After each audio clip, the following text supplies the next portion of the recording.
School should be a safe place, but in Britain, a disturbing number of pupils in class are armed with knives and knuckle dusters. A recent nationwide study shows 400 children a day are being suspended because of their threatening behaviour.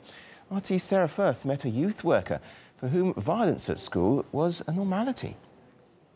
I had teachers that said things like, you probably end up in a dead-end job or in prison.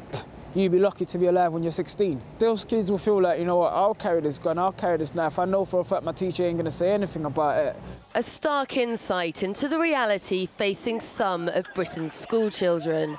Despite having one of the best education systems in the world, the latest research estimates that up to 4 pupils a day are caught with weapons in British schools.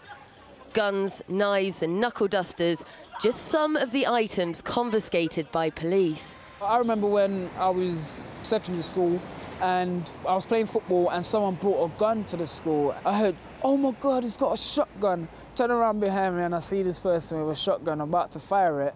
Schools are supposed to be a safe, secure environment where the focus is on education. But figures have revealed that hundreds of weapons are being seized in schools every year. With the number of violent incidents on the rise, the reality for many schools across the UK is that your classmate can quickly become your enemy and the school playground can be a dangerous place. But it's not only the pupils who are subject to violence.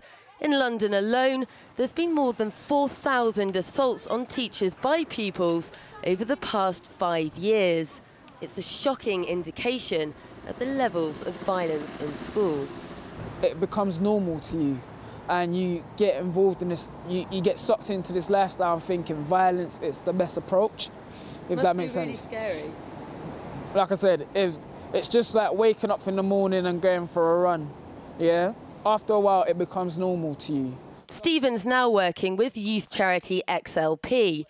Set up in 1996 after a school stabbing, founder Patrick Regan has been helping young people tackle gun culture and violence. I remember a kid coming up to me wearing a bulletproof vest underneath his school uniform. He said, I'll be dead by Thursday. According to Patrick, it's early intervention which is key. Prison is £40,000 a year. A young person's secure unit is £165,000 a year. A murder can be £1 million a year to investigate.